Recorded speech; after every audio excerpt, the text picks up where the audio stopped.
सगळ्यांनी आमच्या जाहीरनाम्यामध्ये ठरवलेलं आहे।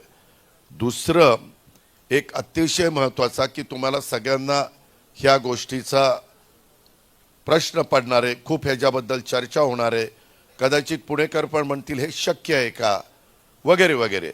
त्यामध्ये लक्झेमबर्ग देश युरोपमध्ये सर्व तो देश तिथल्या नागरिकांना मोफत देतो, म्हणजे पब्लिक सर्व्हिस ट्रान्सपोर्ट।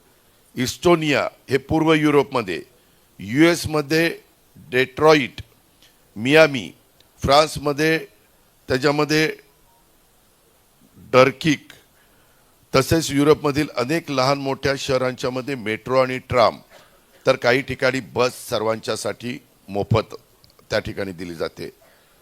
तर आम्ही पण मोफत मेट्रो आणि मोफत बस हा देण्याचा निर्णय घेतो। हे तुम्ही पण अचंबित झाला असाल की हे कसं शक्य आहे, तर ते असं शक्य आहे की पुणे शहरामध्ये 30 लाख वाहनं आहेत, त्यापैकी 15 लाख वाहनं रोज 1 तास, त्याच्यात तुम्ही पण आहात, आम्ही पण आहेत। आम्ही सध्या नाही आहे मी, कारण मला पोलिसांचं संरक्षण असतं, परंतु माझ्या डाव्या उजव्या बाजूला पण अडकतात त्यामध्ये, म्हणजे ट्रॅफिकमध्ये, नाहीतर पुन्हा आणखी वेगळात।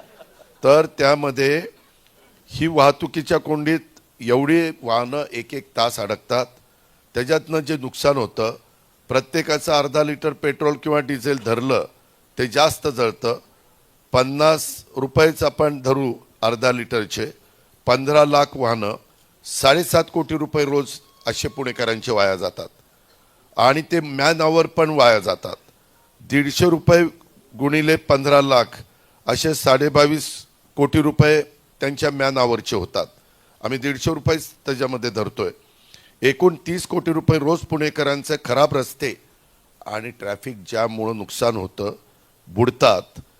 30 कोटी रोजचे म्हणजे महिन्याला पुणेकरांचे 900 कोटी रुपये, 900 कोटी रुपये हे वाया त्याच्यामध्ये महिन्याला वाया जातात। वर्षाचे काढले तर पत्रकार मित्रांनो 10,800 कोटी रुपये। मग तुम्ही मला सांगा, जर 10,800 कोटी रुपये पुणेकरांचे वाया जात आहेत, आज पुणेकर 25-26चा अर्थसंकल्प होता तो 12,600 कोटीचा होता। पिंपरी चिंचवडचा अर्थसंकल्प 25-26चा 9,600 कोटीचा, साधारण 3,000 वर